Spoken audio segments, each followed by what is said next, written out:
Hello, my friends. I want to tell you about a feeling I've been wrestling with.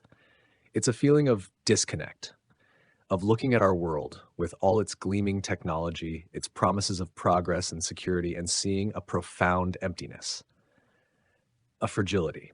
We're told we have the answers. We're told we can predict everything, solve anything, and defend against every threat. But I wonder, what if there's a threat our technology can't even see? What if there's an event so utterly beyond our scientific understanding that all our supercomputers and satellites become nothing more than expensive paperweights? I've been on a journey, a deep personal dive into the very heart of the word, seeking answers to the anxieties I see bubbling up all around us.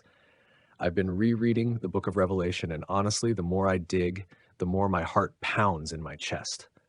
What I've found, what I've connected, has shaken me to my core. It's not a conspiracy theory. It's not science fiction. It's a precise, terrifying prophecy that I believe is waiting just beyond the horizon. It's a prophecy about something called wormwood. And let me tell you, when you realize the chilling parallels between ancient scripture and our modern scientific fears, you'll never look at the night sky the same way again. There's a story in Revelation that has always given me goosebumps. It's in chapter 8, verses 10 and 11. John the Revelator, a man who walked with Jesus, is exiled on the island of Patmos, alone. And in that solitude, he sees a vision of the future. He describes a massive star, burning like a torch, falling from the sky. And this star has a name, Wormwood. The prophecy says it will fall on a third of the rivers and the springs of water, turning the waters bitter, and many people will die from them. Now, pause with me for a moment. Just take a deep breath. We all know what scientists call these things, don't we? Asteroids, comets. They track them, they name them. They calculate their trajectories with incredible precision. They have systems, offices, entire departments dedicated to planetary defense. It's comforting, isn't it? The thought that humanity, with all its ingenuity, has our own cosmic shield. But when I read John's description, I couldn't help but see something more, something deeper. The word wormwood in the original Greek is absinthos, which means undrinkable or poisonous. It's not a generic name, it's a literal description of what it will do. This isn't a star that just causes an impact. It's a star that brings a specific, targeted, and poisonous kind of devastation. And that is a level of detail that a fisherman from the first century shouldn't have known, not unless he was seeing something truly divinely real. Imagine it. John, a man whose world was defined by fishing nets and wooden boats, describes a celestial body that burns like a torch as it plummets to Earth. That's exactly what happens when an asteroid enters our atmosphere. The friction ignites it, creating a fiery trail. He's describing an astrophysical event with perfect accuracy, 2,000 years before we had telescopes or the slightest understanding of atmospheric science. This isn't a random catastrophe. The prophecy specifies that it will impact a third of our fresh water. A third. Think about that for a second. We've all seen the documentaries about asteroid impacts. Scientists theorize about tsunamis and shock waves and dust clouds, but none of those natural physical phenomena can explain how a single impact could so specifically and precisely contaminate 1/3 of the world's freshwater sources. It defies physics. It defies chemistry. It requires something more, something supernatural. It demands that there is an intelligence behind it, guiding it with a specific purpose. This is not the universe being random. This is God making a powerful, undeniable statement. And that's just the beginning. I believe that this star, this wormwood, is not a simple rock in space. It's an instrument of divine will, an agent of judgment that our modern science is utterly unequipped to handle. It's going to challenge everything we think we know about the universe, about physics, and about our place in it. We have built a world on the foundation of our own brilliance, our own technology, our own ability to control our destiny. But what happens when something comes along that breaks all the rules we've created? What happens when we can't explain what we're seeing on our screens? What happens when our supercomputers, our tracking systems, all our satellites suddenly become silent? It's a chilling thought, isn't it? But it's a thought that I believe is central to the prophecy of Wormwood. I want you to stick with me. I want you to subscribe to this channel because what I'm about to share will make you look at the stars tonight with a new sense of wonder and, yes, a healthy dose of prophetic fear. This is a story you need to hear, and it's one you won't hear anywhere else.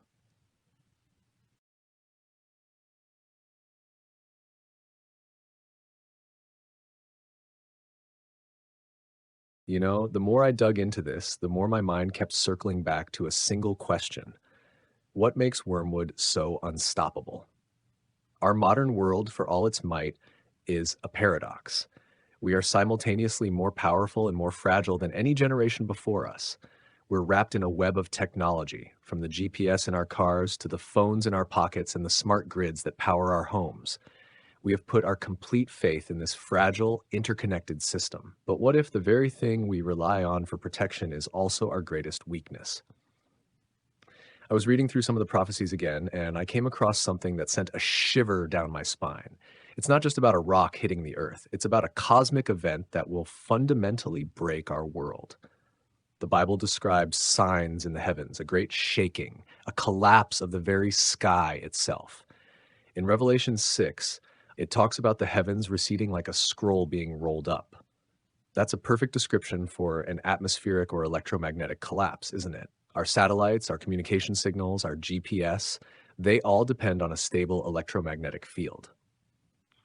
So what happens when a massive, supernaturally guided object charged with cosmic energy enters our atmosphere? Scientists have a name for this kind of thing, an EMP, an electromagnetic pulse. They know that a powerful solar flare, like the Carrington event of 1859, could knock out our entire electrical grid. They've even developed weapons to create one intentionally. But those are natural or man-made events. Wormwood, I believe, is something else entirely. Its arrival, its interaction with our planet's magnetic field won't be a flicker of light. It will be a biblical scale cascade that makes the Carrington event look like a candle flame in a hurricane. This isn't a theory. It's a terrifyingly logical conclusion when you combine the scientific understanding of an EMP with the prophetic words of Scripture. Imagine it for a moment. One day, you wake up and your phone doesn't work. You try to turn on the lights, but there's no power. You get in your car to drive to the store, and it just stops dead in the middle of the road because the onboard computer is fried. All the gleaming technology that defines our lives, gone in an instant. No internet, no television, no hospitals with their life support machines. The world we know, the world we take for granted, will be gone. And what's truly ironic is that our generation, the most technologically dependent in human history, will be the most vulnerable to this collapse. Our grandparents knew how to live without electricity. We need Google Maps to find the corner store. Our trust in technology has become a spiritual crutch, and Wormwood is going to expose that fragility in a way that is utterly undeniable. This isn't just about survival, it's about a spiritual reckoning. And here's where it gets even more fascinating. The scientific community, with its brilliant minds and powerful telescopes, will see Wormwood coming. They'll run their calculations, predict its trajectory, and maybe even launch some kind of mission to try and stop it. I mean, they successfully changed the orbit of an asteroid in 2022 with the DART mission, and they celebrated it as a triumph of human engineering. But what happens when Wormwood doesn't follow the rules? What happens when it changes course, accelerates, or decelerates according to a will that is not governed by gravity or momentum? How will they explain that? Their computer models will break down. Their supercomputers will spit out nonsensical data. And in that moment of utter scientific perplexity, they will be forced to confront a reality they have spent centuries trying to ignore, that there are things in this universe that are completely outside human control. It reminds me of the story of Pharaoh's magicians trying to compete with Moses.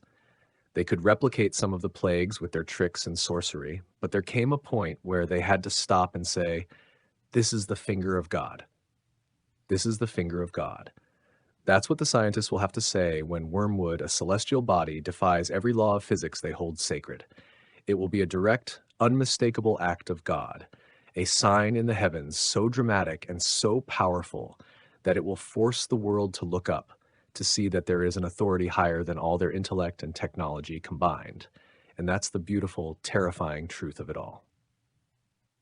God has already given us the instruction manual for the end times. The Bible, our prophetic instruction manual, has warned us, but for the most part, the world has refused to read it. They're still trying to solve the puzzle with their own knowledge, while the true solution has been there all along. It's as if we're standing in a room with a fire raging, holding a sophisticated, high-tech fire extinguisher that's useless, while the simple, old-fashioned bucket of water is right beside us. This is a wake-up call, my friends. A profound and chilling message that God is not going to allow humanity to rely on its own strength forever. He's going to demonstrate just how fragile our so-called unbreakable systems are. The world will be forced to its knees, stripped of its arrogance and its technological pride.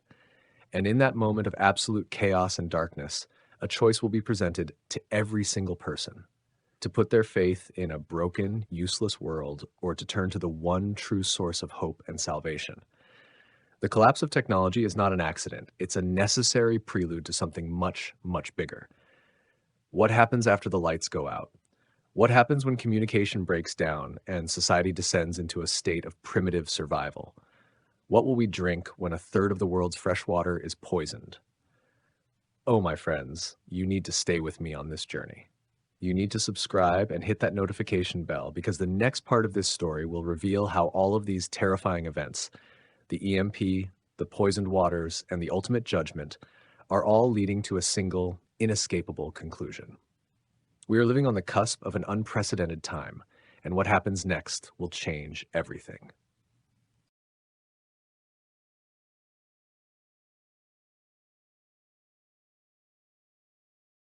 And so we arrive at the chilling culmination of this story.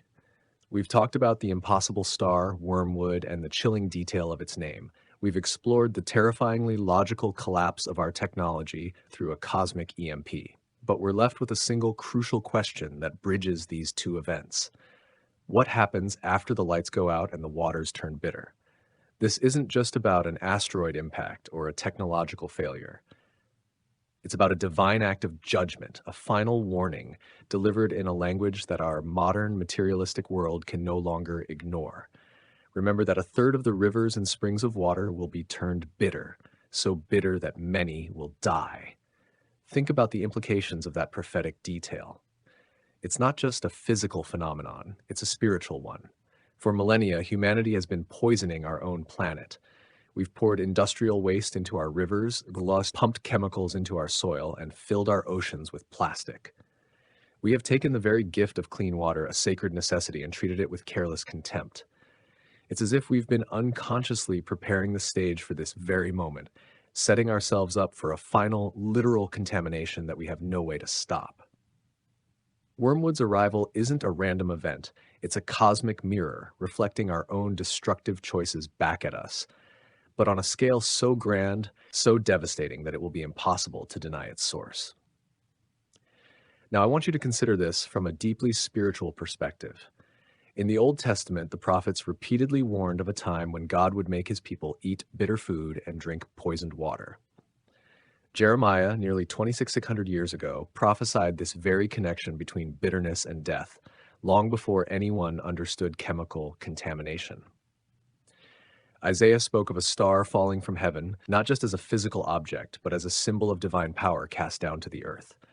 These men, living in a world without telescopes or atomic theory, described in perfect detail the very phenomena we're discussing.